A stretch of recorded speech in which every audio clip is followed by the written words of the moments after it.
दोस्तों आज के इस वीडियो में हम सीखेंगे हानि प्रतिशत कैसे निकालते हैं। पिछले वीडियो में हमने आपको बताया है कि लाभ प्रतिशत कैसे निकालते हैं। तो हम एक सवाल के माध्यम से समझेंगे। तो यह सवाल क्या दिया है उसे समझ लेते हैं। तो इस सवाल में दिया है, यदि एक किताब का क्रय मूल्य 150 रुपया है तथा विक्रय मूल्य 137 रुपया हो तो उस पर होने वाली हानि और हानि प्रतिशत ज्ञात कीजिए।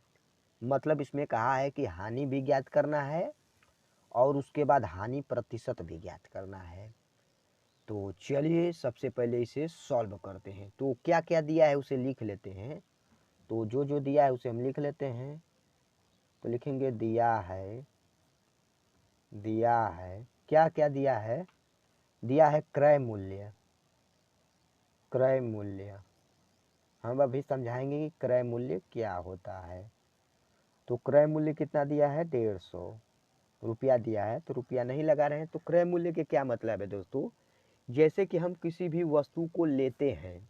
जैसे मान लीजिए आपने कोई वस्तु लेने गए, मान लीजिए कपड़ा लेने गए, तो आपने ले लिया तो क्या होगा, क्रय मूल्य होगा। और दुकानदार के लिए वो विक्रय मूल्य होगा। और जब आपने वो कपड़ा लिया उसे बेच देंगे तो आपके लिए विक्रय मूल्य हो जाएगा।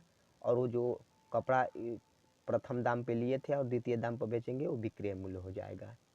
तो क्रय मूल्य क्या कहते हैं बेसिकली, कि जब हम किसी दुकानदार या फिर दुकानदार से सामान लेते हैं तो वो क्रय मूल्य हो जाता है। अगर उसी वस्तु को हम बेच देंगे तो विक्रय मूल्य हो जाएगा। तो बेसिक आपको समझने के लिए इतना उदाहरण ठीक रहेगा। तो क्रय मूल्य उसे कहते हैं। अब विक्रय मूल्य कितना दिया है, तो विक्रय मूल्य दिया है 137 रुपया। लिखेंगे विक्रय मूल्य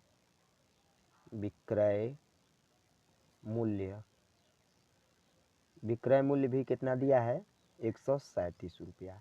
तो अभी भी हमने बताया कि विक्रय मूल्य क्या होता है। विक्रय मूल्य वो होता है जिस दाम पर हम किसी वस्तु को बेचते हैं। मान लीजिए कि 150 रुपये में किसी ने किताब लिया और उसे 137 रुपये में बेच दिया, तो ये क्रय मूल्य हो गया, विक्रय मूल्य हो गया। तो हमें पूछा है हानि भी ज्ञात करना है और उसके बाद हानि प्रतिशत भी ज्ञात करना है। तो चलिए ज्ञात करते हैं। तो पहले हम हानि निकालते हैं। तो हानि निकालने के लिए क्या करेंगे, उसका एक फार्मूला होता है। हानि बराबर लिखेंगे, हानि बराबर क्या होगा, क्रय मूल्य में से हम विक्रय मूल्य को घटा देंगे। तो यहाँ लिखेंगे, तो यहाँ पर हम इसे सीपी लिख देते हैं, इसे एसपी लिख लेते हैं।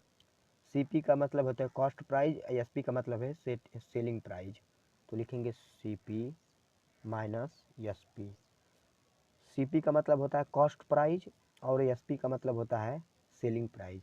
तो यहाँ पर लिख लेंगे, उसके बाद हम मान रखेंगे। तो हानि बराबर कितना होगा, सीपी कितना दिया है 150, तो 150 लिखेंगे माइनस 137। अब हम घटा देंगे इसमें से, तो यहाँ लिखेंगे हानि बराबर कितना होगा, 13 बचेगा यहाँ पर हमें।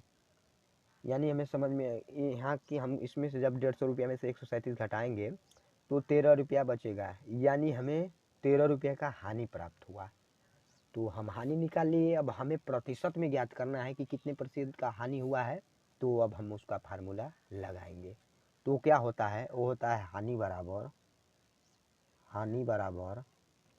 हानि प्रतिशत बराबर हानि बटा के क्रय मूल्य। जितने रुपये का हमने खरीदा है वो लिखेंगे। तो लिखेंगे क्रय मूल्य लिखेंगे, इंटू में 100 कर देंगे। कभी कभी आपको ऐसा भी फार्मूला देखने को मिल सकता है। लिखेंगे हानि बराबर बटा के सीपी इंटू में 100। ये भी आपको फार्मूला देखने को मिल सकता है, तो उससे कोई फर्क नहीं पड़ेगा। अब हम मान रखेंगे। तो यहाँ लिखेंगे हानि प्रतिशत बराबर हानि कितना हुआ 13 रुपये का। तो यहाँ लिखेंगे 13 रुपया बटा के सीपी कितना दिया है, यानी क्रय मूल्य कितना दिया है, 150 रुपये दिया है। तो 150 लिखेंगे इंटू में 100। अब क्या करेंगे, एक जीरो से एक जीरो काट देंगे। यहाँ पर 10 हो गया, तो इससे इसमें गुना करेंगे तो कितना हो जाएगा, 130 हो जाएगा और बटे में 15। जब इसे हम कट करेंगे तो लगभग 8.66% निकल के आएगा हानि प्रतिशत। तो हमें यही निकालना था। तो यहाँ पर लिख लेंगे, अतः हानि प्रतिशत बराबर कितना आया है, 8.66%। यही हमें पूछा था। उम्मीद करता हूँ कि आप लोगों को हानि प्रतिशत निकालना आ गया होगा। अगर इस पे और भी क्वेश्चन चाहिए तो कमेंट बॉक्स में ज़रूर बताइएगा। मिलते हैं नेक्स्ट क्लास में। जय हिंद।